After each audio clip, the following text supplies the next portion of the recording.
వచ్చింది సార్. వచ్చిందా? ఒక్క నిమిషం. Okay sir. Okay. Good morning all of you. Today we are going to have a session on intermediate first year botany unit 1 chapter 2, that is biological.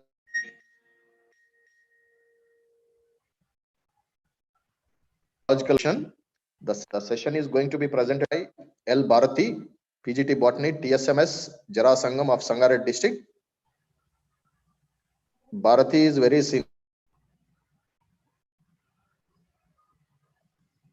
sincere, dedicated, had been one model school since 2013. Earlier she taught some of the sessions for the botany second year. Now today she is teaching for the botany by PC first year. I welcome Bharati to present her session. All the best, Bharati. Thank you, sir. Okay, good afternoon, everybody. My coordinator, my principal, my dear children, and the dignitaries present behind the screen. Today, I'm going to take up first year botany, unit 1. Unit 1 is diversity in living world, chapter 2, biological classification. So, I thank my botany coordinator, Dr. A. Venugopal Reddy, sir, for giving me this opportunity. We'll start with the session.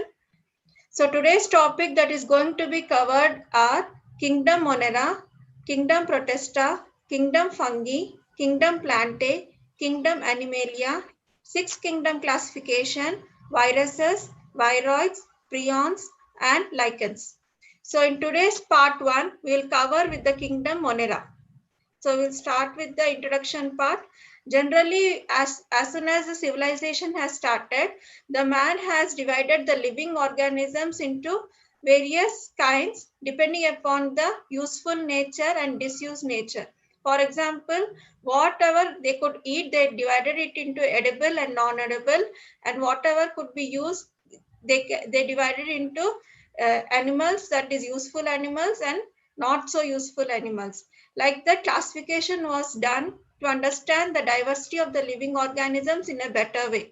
But Aristotle was the first person to classify these organisms on the basis of science. So he is considered as father of biology and father of zoology. He used some simple morphological features. For example, in the plants, he used the height of the plant. He divided the plants into three types, that is trees, shrubs, and herbs. And he divided the animals into two groups, that is the animal with red blood cells and the animals that do not possess red blood cells. But this classification was not so accepted by other biologists, and it was given as two kingdom classification by Linnaeus. Linnaeus has given two kingdom classification. In the two kingdom classification, he has divided plants under Plantae and animals under Animalia kingdom. What is the advantage of doing the classification? If we do the classification, we can easily remember the names, and it is also easy to understand whether it is for the nutritional purposes or for the shelter purposes or for the usage purposes. So advantages of this two kingdom classification was there, but disadvantages were also existing in the two kingdom classification, because Linnaeus could not distinguish between eukaryotes and prokaryotes. Now, what are eukaryotes and prokaryotes? From the 8th class, you are learning what are eukaryotes and prokaryotes. For example, if you take the prokaryotes are those which do not have membrane nucleus, and eukaryotes has a well-defined nucleus. And he could not distinguish between unicellular and multicellular organisms. Unicellular organisms are having one cell, and multicellular organisms are having many cells in their body. For example, he could not distinguish between bacteria and plants or else fungi.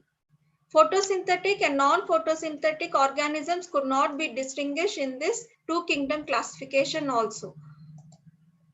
He included bacteria and fungi along with algae, bryophyta, pteridophytes, gymnosperms, angiosperms under the Plantae. But now we know that bacteria do not come under plants and fungi do not come under plants, but they are studied under the subject botany. This classification, they have included this bacteria and fungi under Plantae because they have cell wall. You know, bacteria has a cell wall and a fungi has a cell wall. So that is why Linnaeus has placed them under Plantae. But there are many more characteristics or the attributes which are differing among these groups. That is why this kingdom was not accepted for long. And another drawback was that he clubbed the prokaryotes with eukaryotes and blue-green algae with eukaryotes. Prokaryotes and blue-green algae are having not well-defined nucleus, and they are clubbed under eukaryotes which have well-defined nucleus. And he also clubbed unicellular and multicellular together. For example, unicellular is Chlamydomonas and multicellular is Spirogyra. He has clubbed Chlamydomonas and Spirogyra under algae. But later on, they have separated Chlamydomonas from Spirogyra and placed it under different kingdom. So Linnaeus has given this two kingdom classification. Two kingdom he has classified, that is Plantae and Animalia. And this was not accepted for long. And then later on, there was five kingdom classification which was accepted. And another drawback is that he has not differentiated between heterotrophic fungi and the autotrophic green plant. Fungi, you know that they are heterotrophs and they have a cell wall made up of chitin. Chitinous cell wall is found in fungi and cellulosic cell wall is found in green plants. So fungi and green plants are differing each other, even though both of them have cell wall. Linnaeus thought that cell wall is present in both, that is why he has grouped under Plantae. But later on, biologists objected this classification, and so two kingdom classification was inadequate. Later on, three kingdom classification was presented and three kingdom classification was given by Haeckel. And next, it was also not accepted. Four kingdom classification has come into existence and it was given by Copeland. Copeland has separated Monerans and Protista along with the Plantae and Animalia, but he did not classify the fungal kingdom. So new classifications were based on the morphology, cell structure, nature of cell wall, mode of nutrition, habitat, methods of reproduction, evolutionary relationship. There are many other attributes on which the new classification was based upon. Mostly accepted classification was five kingdom classification. Five kingdom classification was proposed by R.H. Whittaker. R.H. Whittaker has given five kingdom classification. In this, first kingdom is Monera, second kingdom is Protista, third kingdom is fungi, fourth kingdom is Plantae, fifth kingdom is Animalia. So these are the five kingdoms into which Whittaker has classified the living organisms. This is accepted now also, but later on, because of the evolution of the molecular biology and the biotechnology, many more kingdoms are being presented. For example, sixth kingdom classification. Now, while you are writing, children, you should write in this order only: Monerans, Protista, fungi, Plantae, Animalia. You should not write one, miss the sequence. First is Monerans, second is Protistans, third is fungi, fourth are plants, and fifth are Animalia. So these kingdoms should be written in this sequence only. Now Whittaker has classified the five kingdoms based on certain attributes or characteristic features. What are those characteristic features? Cell structure, thallus organization, mode of nutrition, reproduction, phylogenetic relationship. So the Whittaker has taken main attributes to classify the living organisms into five kingdom classification. You have to remember these five attributes because in the exam they're asking this under very short answers. So first one is cell structure. Depending upon the cell structure, he has taken it as an attribute to classify the living organisms. Thallus organization, that is body, how the body of the organism is present, what kind of nutrition it takes. You know, nutrition are two types: autotrophic nutrition and heterotrophic nutrition. Autotrophic nutrition are those which can prepare their own food material. Heterotrophic nutrition are those which depend on other organisms for food. And reproduction, how do they reproduce? On basis of that also, this 5 kingdom classification was done. Reproduction can be vegetative, asexual, and sexual. Phylogenetic relationship is nothing but evolutionary relationship. That means how one kingdom has evolved from other kingdom. This phylogenetic relationship depends upon the evolutionary basis. Other phylogenetic relationships were also done, but that was not accepted, and 5 kingdom classification was accepted till now. Other system of classification includes artificial system of classification and natural system of classification. Apart from that, phylogenetic system of classification was also accepted.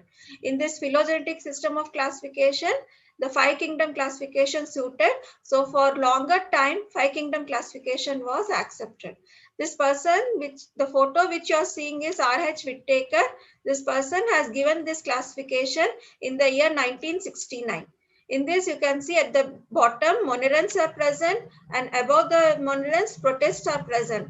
This protestant has given a divergent evolution into fungus, plants, and animals. Protist, monerans, protista, plants, animals, fungus. So these are the 5 kingdom classification. Depending upon the nutrition, cell structure, thallus organization, mode of reproduction, and then phylogenetic relationship, the classification was done by R.H. Whittaker. So if you see the classification given by the Whittaker, he has classified depending upon various characters. The main characteristic feature just now I told you. So monerans, protista, fungi, plantae, animalia are the 5 kingdom.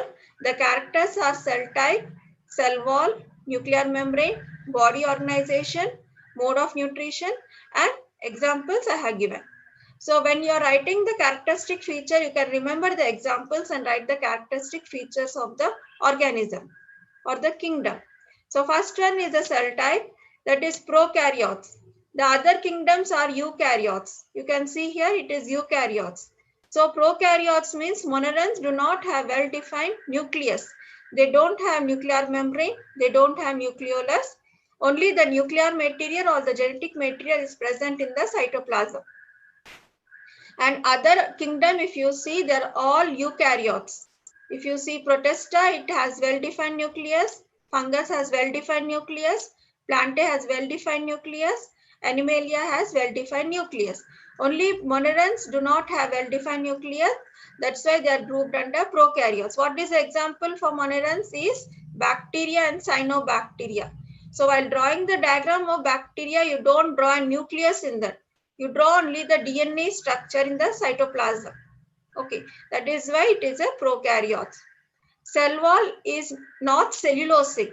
It has a cell wall, but it is not made up of cellulose. And if you take another protestant, fungi, plantae, animalia, you can see that protista will have cell wall, fungi will have cell wall, plantae will have cell wall. But the cell wall is absent in the animals. You know, while drawing the plant cell and animal cell, you draw cell wall for the plant and you don't draw cell wall for the animal cell. So that is given here. So protista will have cell wall in few. It is made up of cellulose. Fungi will have cell wall, but the cell wall is made up of chitin, hard substance, that is chitin. Plantae contains cellulosic cell wall and it is absent in animalia. Nuclear membrane, since monerans are prokaryotes, it is absent. Protista, fungi, plantae, animalia are eukaryotes. So nuclear membrane is present. What is the thallus organization or the body organization in monerans? It is cellular, unicellular. Bacteria, you know, it is unicellular. So cells are present as a complete body. Protista is also having cells, so it is cellular. Amoeba, euglena, you can take the example. Fungi contains many cells or loose tissue. If you take the mushroom contains many cells, it is multicellular, but the exception here is yeast. Yeast is a unicellular eukaryote, and since it is a fungus with the saprophytic nutrition, it is grouped under fungus. It has loose tissue. Next, plantae. Plantae contains tissue or the organs. So organ is present in the plants. For example, leaves, stem, roots, like that organs are present. And tissue is also present in the plants like dermal tissue, ground tissue, vascular tissue, meristematic tissue. In Animalia, if you see, it contains tissue, organ and organ system also. Tissue is nothing but connective tissue, nervous tissue, muscle tissue, like that. Organs are also present in the animal like hand, limb, lungs, liver, stomach, intestine, like that. Organ system are digestive system, respiratory system, reproductive system, excretory system, like that. So highest level of body organization is seen in Animalia only. Mode of nutrition, generally two types of nutrition are present, autotrophic and heterotrophic. If you go for the monodons, autotrophic nutrition is also seen, heterotrophic nutrition is also seen. If you see the Protista, autotrophic nutrition and heterotrophic nutrition is seen. If you see the fungus, they cannot prepare their own food. They depend on other organisms for food. They're called as heterotrophs. Plantae, they are autotrophs. They prepare their own food material. Animalia, they cannot prepare their own food material, so they are heterotrophs. Example for monodons, bacteria, cyanobacteria. Example for protist, it is unicellular eukaryotes, that is amoeba, euglena. Fungi, it can be multicellular like mushroom or unicellular eukaryote like yeast. Plantae, rice, wheat, rose, neem, anything you can give. Animalia, animals are included under this. For example, birds, man, pisces, like that, fishes, like that, can be included under Animalia. So this 5 kingdom classification is important. They may ask in the exam. We'll come in to study in detail about the kingdom monodons. So all the monodons are prokaryotes. So what do you mean by prokaryotes? Just now I told you prokaryotes are nothing but which have only DNA in the cytoplasm. They do not have well-defined nucleus or the nuclear membrane. The nuclear membrane is absent in them. The nucleolus is absent in them. So nucleoplasm will be mixed with the cytoplasm. Only DNA is present in the cytoplasm. So these monodons are divided into 4 groups.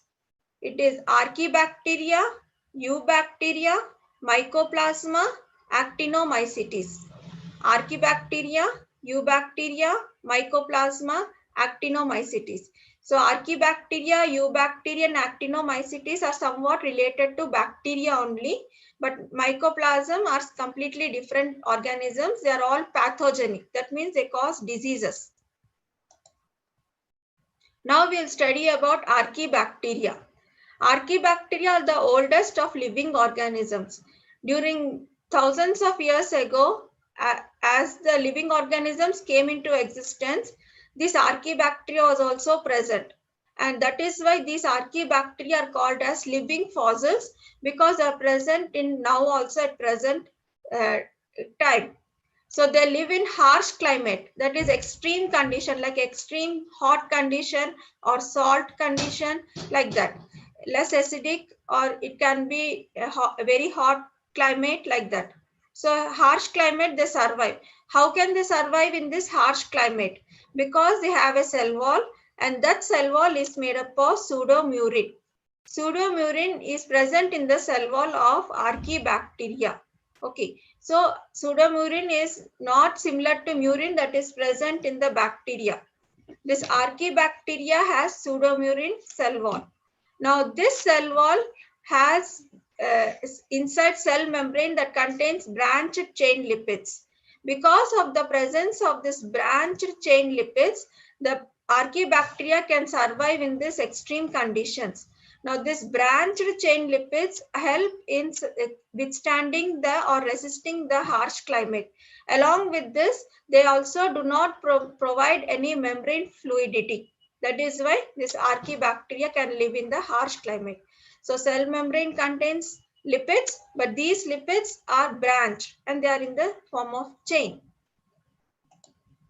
If you see types of Archaebacteria, they are halophiles, thermoacidophiles, methanogens. These are the generally three types of Archaebacteria. Now, halophiles means, halo means salt, philes mean loving.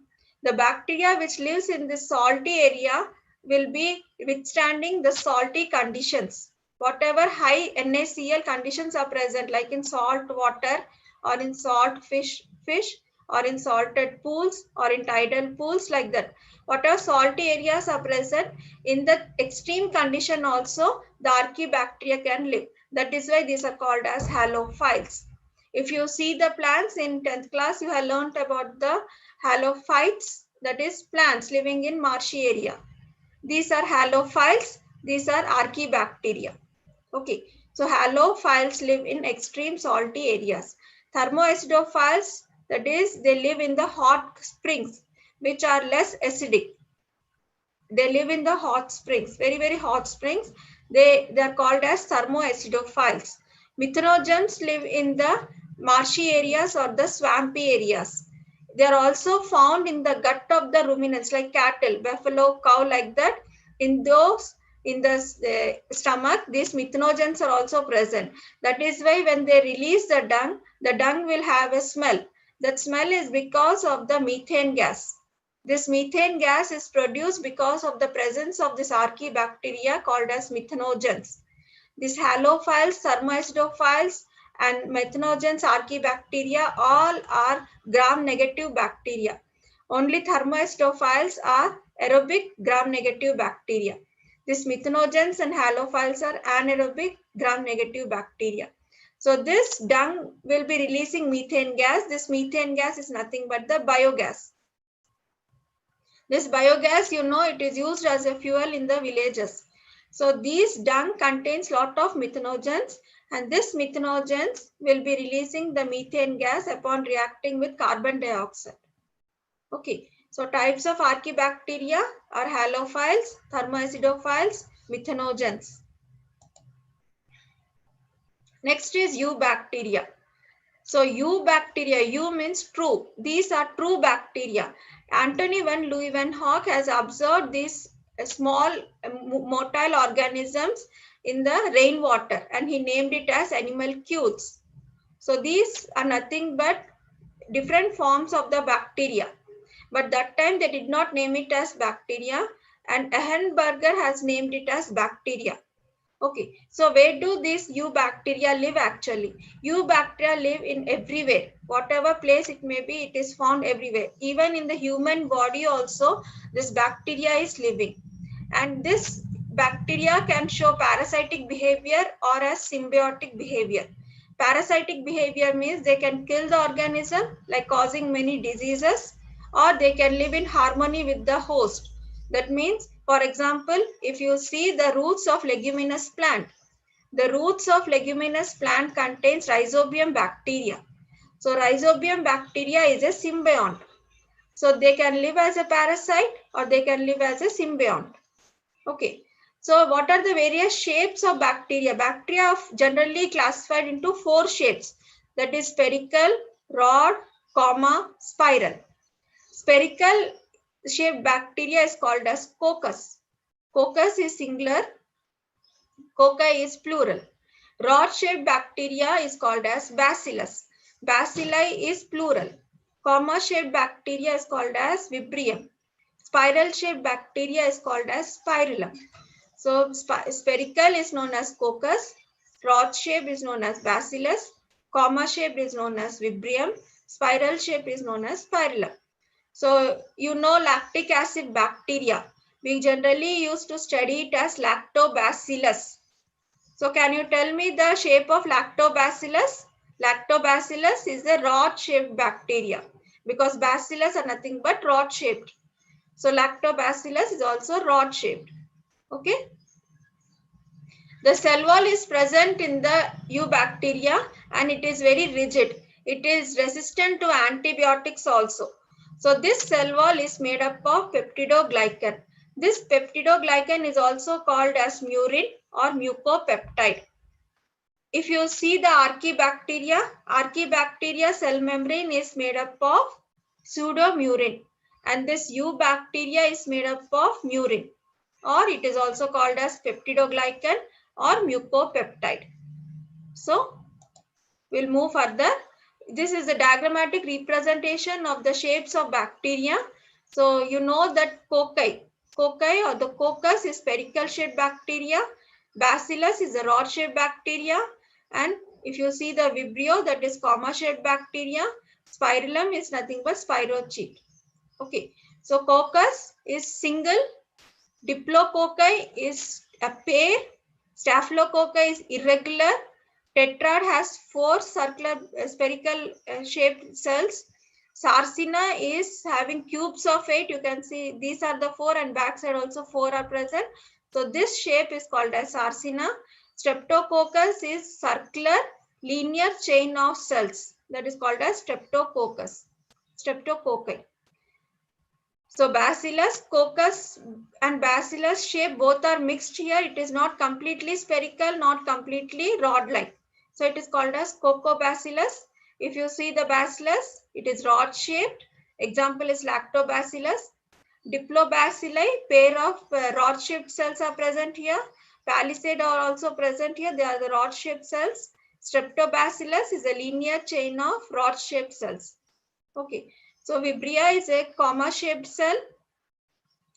Bdello Vibrio bacteriovorus is bacteria which is pathogenic on other bacteria. This is used as a bacteria to clean the Ganga water. You know, Ganga Action Plan is being introduced now to clean up the impurities present in the Ganga water or the Ganges. And that is done by introducing this Bdello Vibrio bacteriovorus bacteria only. So they have used this pathogenic bacteria to kill the other bacteria present in the Ganga water. So next is spirochete. It is nothing but a spiral staircase shaped bacteria. It contains many twists and turns. Whereas in the Vibrio only one twist or half of the one complete twist is present. Like it is like a comma. So it is called as Vibrio. And this is like a spiral. So it is spirillum. Or the example for this bacteria is spirochete. Okay. So eubacteria, other properties. For example, while writing the eubacteria properties, you can remember the diagram of bacterial cell. Since 8th class, you are drawing the bacterial cell. So in that, if you see cell wall is present, it has mesosomes, it has no other cell organelles. You don't draw other cell organelles in the bacterial cell. So the cell organelles like nucleus, mitochondria, chloroplast, then endoplasmic reticulum, then Golgi bodies, you don't draw, but only ribosomes you draw. For example, you draw polysomes. The ribosomes in a chain are called as polysomes. So these mesosomes, if you see, they help in respiration because mitochondria is absent, and ribosomes help in protein synthesis because it is necessary for the survival of the organism. So cell structure is very simple. This eubacteria has mesosomes and ribosomes, and the DNA is present in the cytoplasm. This bacteria can be motile. If you see motile, it has flagella. And if flagella is absent, the bacteria is non-motile. It cannot move. So it moves along with the substratum or the medium. It shows complex behavior. That is, it has extensive metabolic diversity. Metabolic diversity, metabolism, you know, life processes. So these life processes generally, if you see the nutritional aspect, the bacteria is very wide in nutritional aspect. There are many nutritional habits seen in the bacteria. For example, nutrition are two types, heterotrophic nutrition and autotrophic nutrition. In autotrophic nutrition also there are many types. For example, photoautotrophic nutrition, chemoautotrophic nutrition. So like that, eubacteria also shows some difference in the heterotrophic nutrition also. Saprophytic nutrition, parasitic nutrition, pathogenic nutrition, like that. Diverse metabolism is seen in the eubacteria. So they show extensive metabolic diversity. Two types of nutrition, again I am repeating, autotrophic nutrition and heterotrophic nutrition. Autotrophic nutrition means they synthesize their own food material. They get the food material, you know, photosynthesis, plants generally. We think plants are autotrophs. Okay, so this is about bacteria, so plants will not discuss here. So autotrophic bacteria synthesize their own food material. This autotrophic is two types again. Photosynthetic autotrophic and chemosynthetic autotropic. Photoautotrophs also we can call it as, and chemoautotrophs also we can call it as. Photosynthetic autotropic nutrition means the organism, the bacteria can prepare its own food material. The carbon source is carbon dioxide, but the energy is light energy. It absorbs the light energy from the sunlight and the carbon dioxide from the air and prepare its own food material. Chemosynthetic autotrophs, chemoautotrophs. That means they absorb the carbon dioxide from the air, and chemo means from the inorganic nutrients. That is the energy released from the inorganic nutrients. When they react with each other, the chemical elements, they release the energy. So it survives depending upon the release of the energy. This energy is only used for the survival. It is stored in the form of ATP. So these are chemosynthetic autotrophs. The chemosynthetic autotrophs are nothing but mineral cyclers. They recycle the minerals like sulfur, nitrogen. We'll learn about this now. So heterotrophs, they do not synthesize their own food. For example, parasites and the saprophytes. This heterotrophs means they cannot prepare their own food material. They depend on other organisms for food. For example, parasites. So you know pathogenic bacteria also. Pathogenic bacteria also present. They causes diseases in the plants, animals, and man also.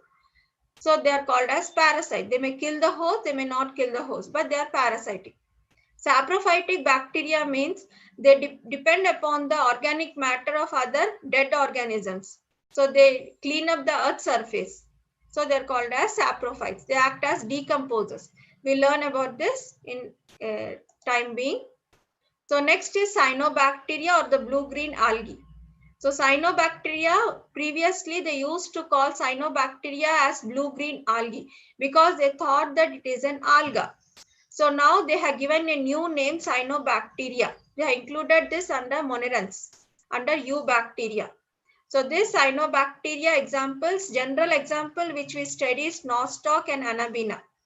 So these are photosynthetic autotropic monerans. So photosynthetic means they can prepare their own food. The carbon source is carbon dioxide and the light energy is sunlight. Okay, so they perform oxygenic photosynthesis. First time in the evolution of the history, oxygenic photosynthesis was seen by cyanobacteria only. What do you mean by oxygenic photosynthesis?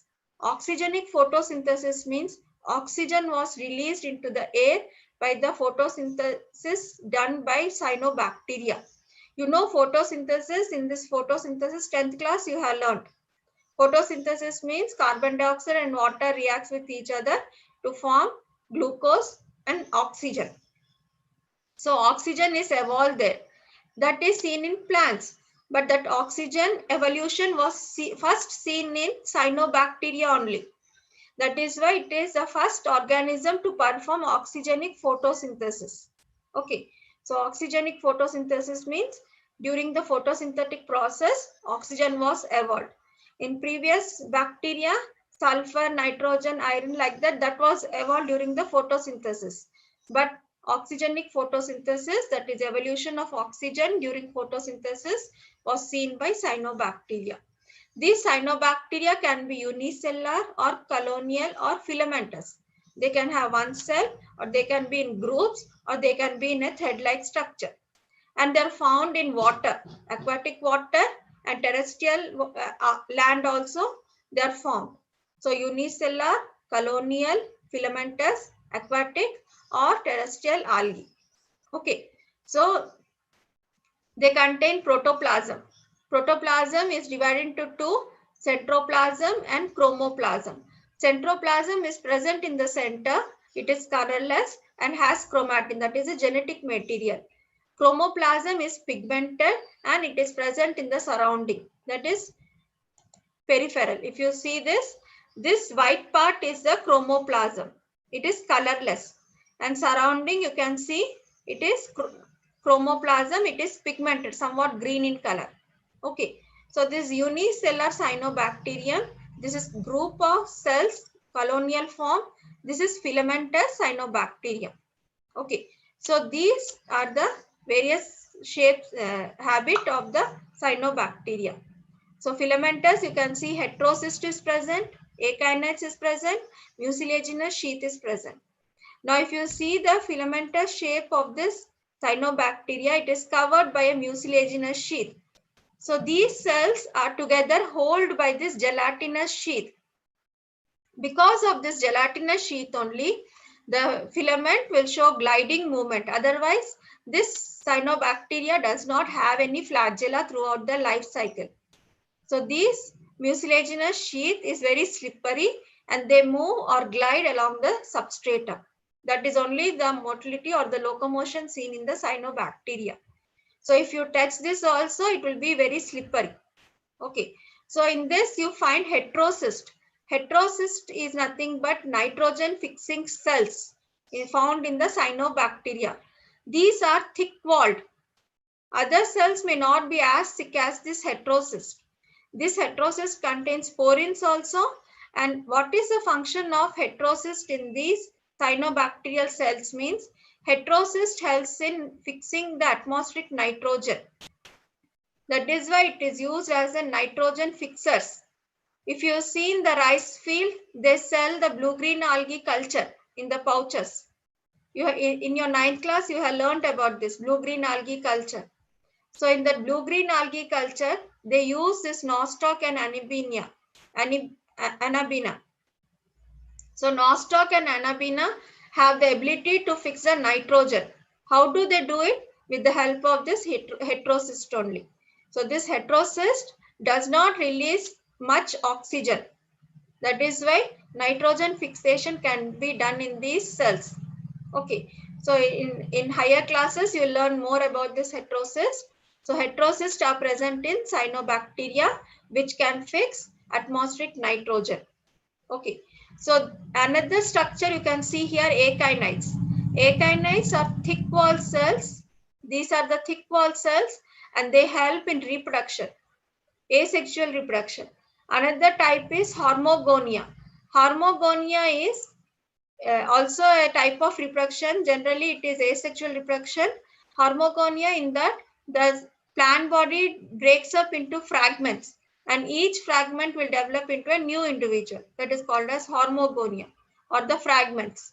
So that is also a kind of reproduction in the cyanobacteria. One more point I wanted to include here. So in cyanobacteria, you find algal blooms. Algal blooms, if you see, these cyanobacteria will grow vigorously in the polluted water bodies. So in polluted water bodies, cyanobacteria will grow vigorously. That means more. It will increase the rate of reproduction. For example, if you see the Red Sea is present near the Mediterranean Sea in the Europe. So what is the specialty of Red Sea means it is in red color. Why it is in red color means because of the cyanobacteria only. So cyanobacteria, Trichodesmium erythraeum, cyanobacteria named Trichodesmium erythraeum causes red color in the Red Sea. So it is also indication of pollution in the water. Okay. So in the exam they may ask what are algal blooms. So you can write this. Algal blooms are caused by cyanobacteria, blue-green algae, and it is caused by Trichodesmium erythraeum, which causes red color in the Red Sea. We'll come to the next part, chemosynthetic autotrophic bacteria. Chemosynthetic autotrophic bacteria. Autotrophic bacteria means it can prepare its own food material. Chemo means by chemicals. So chemicals means it is inorganic. Inorganic substrate are used for the synthesis of ATP. Okay. Now, what are the various chemicals means nitrates, nitrites, ammonia like that. These bacteria use up these nitrates, nitrites, ammonia present generally in the dead organisms. So they use up these inorganic elements and convert it into still simpler ones and release the energy. So this energy is stored in the ATP. Okay. So these are recycling these nitrates, nitrites, ammonia. It is seen in nitrogen cycle, is it not? So nitrogen cycle, sulfur cycle, phosphorus cycle, iron cycle, all these are recycled in the nature. That recycling, that is mineral recycling, is seen by this chemosynthetic autotrophic bacteria only. So they are called as mineral recyclers also. Chemoautotrophic bacteria is also called as mineral recyclers because they recycle the nutrients. What nutrients? Nitrogen, sulfur, phosphorus, iron, like that.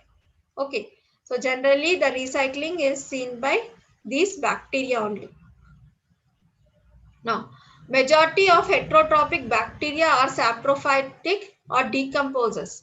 So heterotrophic bacteria, I told you, they depend upon dead and decaying organic matter for food, or generally they decompose the dead and decaying organic matter.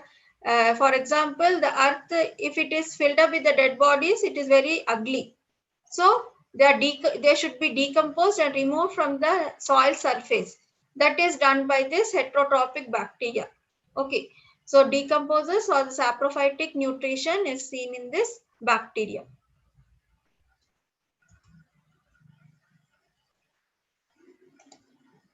So what is the role of bacteria in human life? So generally, you know, bacteria is present in our body also. 10th class also, you have seen that bacteria is present in the intestine. That is E. coli. It synthesizes vitamin B12. Like that, it is also useful, but it is also harmful. 90% of the human diseases are because of this bacteria only. That is why generally antibiotics are also prepared from bacteria. It is easy to prepare antibiotics from bacteria. So for example, we'll see what are the useful nature of bacteria. First one, making of curd from milk. So if you see the milk getting converted into curd, you know that it is because of lactic acid bacteria or the lactobacillus. So the lactic acid bacteria is present in curd. When you add little amount of curd into the milk, warm milk, it converts into completely curd. So bacteria is forming a probiotic. This curd is nothing but a probiotic. Okay, probiotic means it is useful bacteria. For another beneficial aspect of bacteria is it helps in production of antibiotics. Whatever fever, cold, whatever we get the diseases, to cure the diseases, we take antibiotics. Now this antibiotics is prepared from this bacteria only. Streptococcus bacteria is present in our body, Erythrococcus bacteria is present in our body, like that various harmful bacteria is present in our body. These bacteria, when they cause disease, they should be killed or reduced in number. Then we take these antibiotics as prescribed by the doctor. So they help in production of antibiotics. Nitrogen fixation in leguminous plants. Since 8th class, you are learning that groundnut helps in nitrogen fixation. Where in the groundnut, which part? The root nodules. So you are able to remember root nodules in the leguminous plants or the groundnut plants will help in nitrogen fixation. That means they will fix the atmospheric nitrogen in the soil. So these nitrogen fixers are present in the roots as root nodules. If you see the root nodules, you know which bacteria is present in the Rhizobium bacteria. The Rhizobium bacteria helps in nitrogen fixation in the legumes. So it is a beneficial bacteria only. It is useful for us because the plants cannot absorb directly the nitrogen from the air. So it is dependent upon the Rhizobium bacteria, etc. What are the various harmful bacteria? Most of the diseases caused is because of bacteria only. So harmful diseases in man is cholera, typhoid, tetanus. These are caused by bacteria only. Cholera means Vibrio cholera. Typhoid means Salmonella typhi. Tetanus means Clostridium tetani. Like that, various bacterial diseases are present in man. In plants also, it is equally affected. While we grow the crop plants, they also attack. So, for example, citrus canker disease in plants. Citrus canker disease in plants is caused by Xanthomonas citri. Blight disease in rice. Like that, it affects the plants also. So bacteria is harmful also, bacteria is useful also. So we know that a coin has two sides.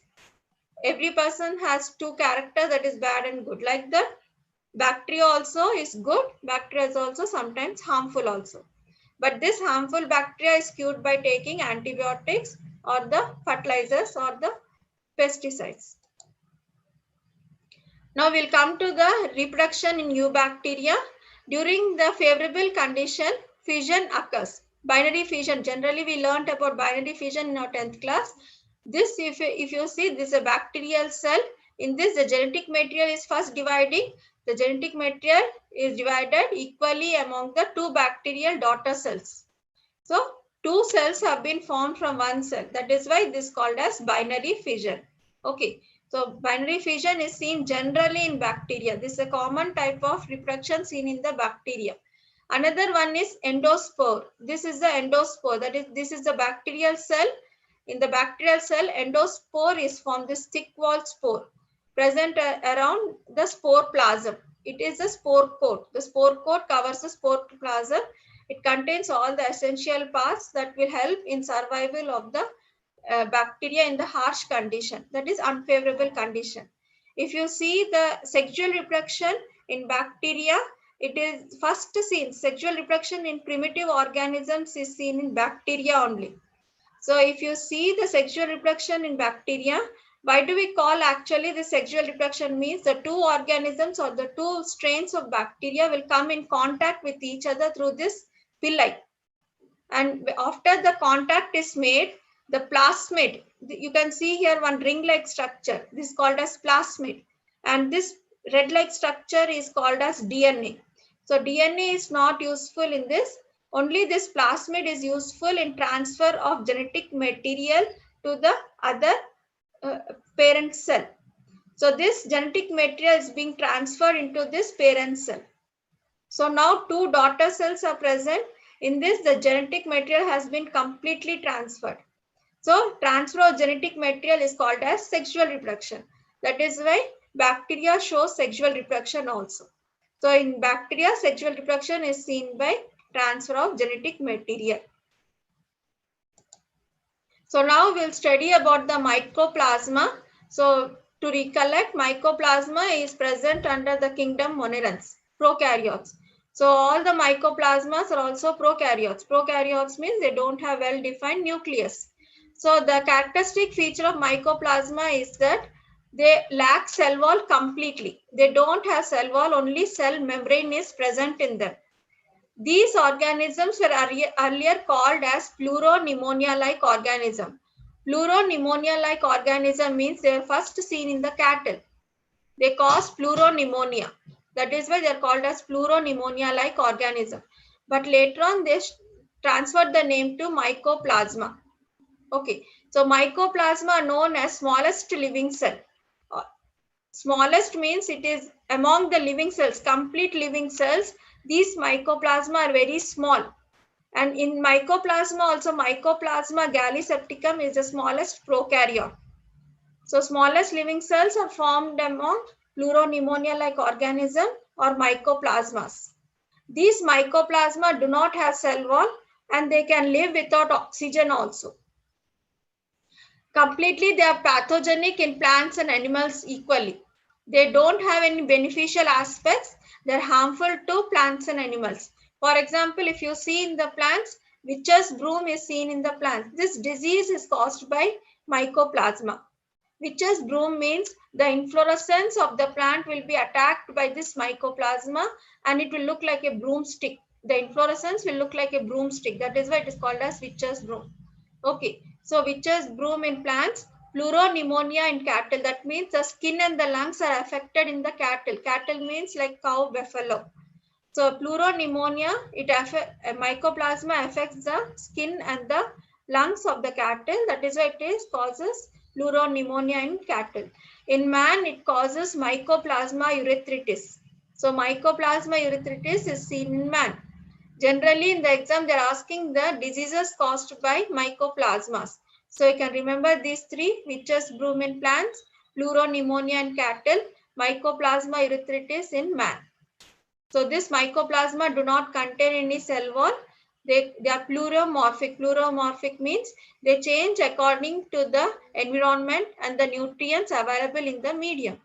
So as and when environment is changing, the shape of this mycoplasma will also change because they don't have any cell wall.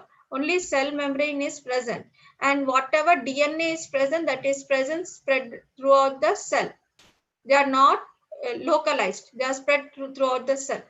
So these show pleuriformic mycoplasma. Actinomycetes also belongs to monerans. These are also bacteria, but these bacteria are filamentous, like elongated thread-like structure.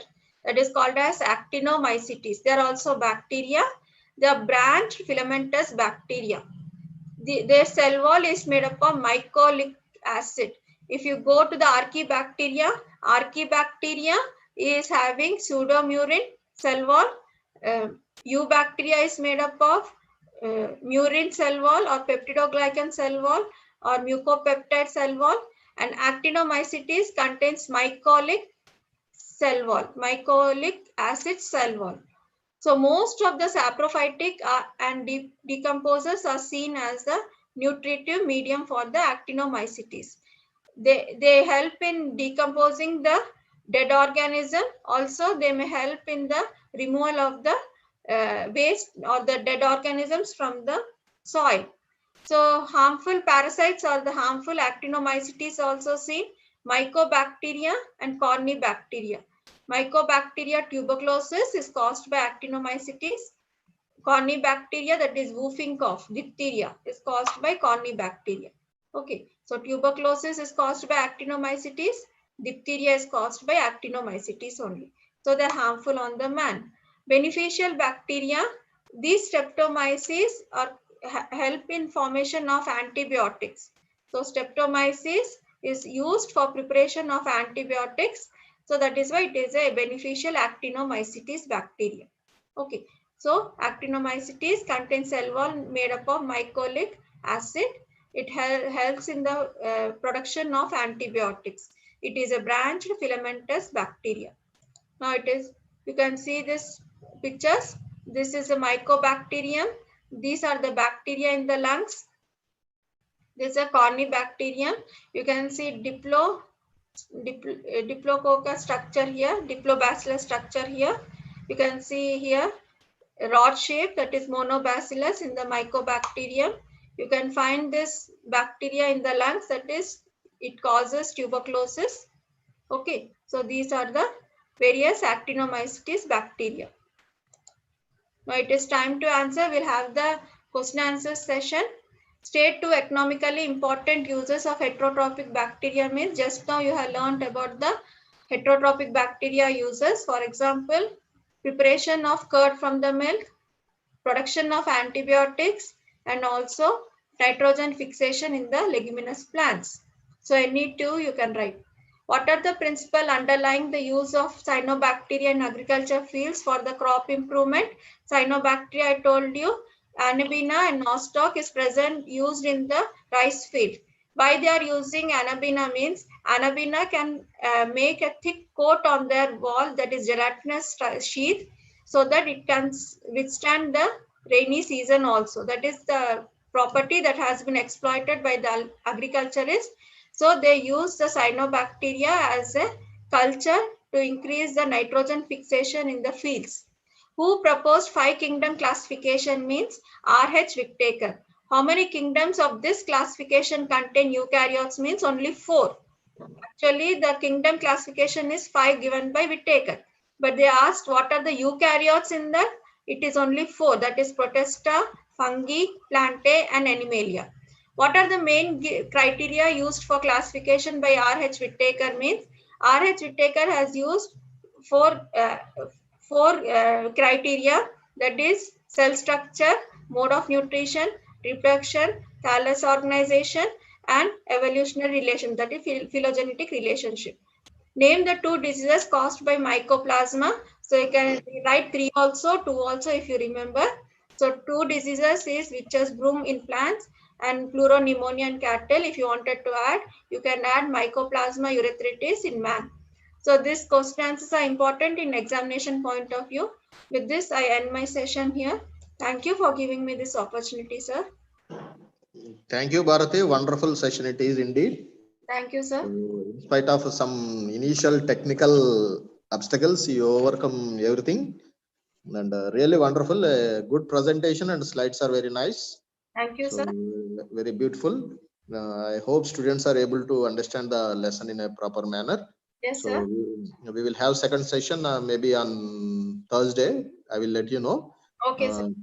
We thank the additional director and joint directors and the host Srimati BDRS Manjari for giving this opportunity to the team of botany faculty. Thank you, madam. Thank you. Thank you, sir. Manjari madam.